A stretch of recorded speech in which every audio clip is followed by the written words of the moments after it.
Gelombang penolakan Undang-Undang TNI ini yang telah disahkan pada Kamis masih dilakukan di Surabaya. Demo ini digelar sejak pukul 13 tadi dan para mahasiswa melebur dengan warga sipil menyuarakan sejumlah tuntutan di depan Gedung Negara Gerahadi.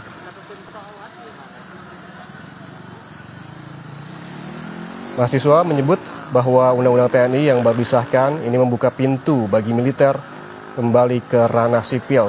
Seperti disebutkan tadi, ada sejumlah tuntutan, paling tidak 8 tuntutan yang disuarakan oleh mahasiswa yang berdemonstrasi hari ini di Surabaya, Jawa Timur. Di antaranya yang pertama yaitu menolak revisi Undang-Undang TNI, kemudian menolak perluasan fungsi TNI dalam ranah sipil.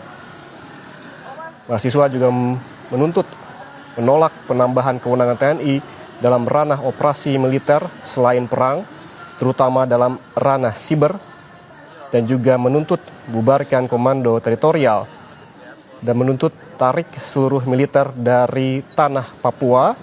Kemudian salah satu tuntutan juga untuk mengembalikan TNI ke barak dan revisi Undang-Undang Peradilan Militer untuk menghapus impunitas di tubuh TNI dan copot TNI aktif di jabatan sipil.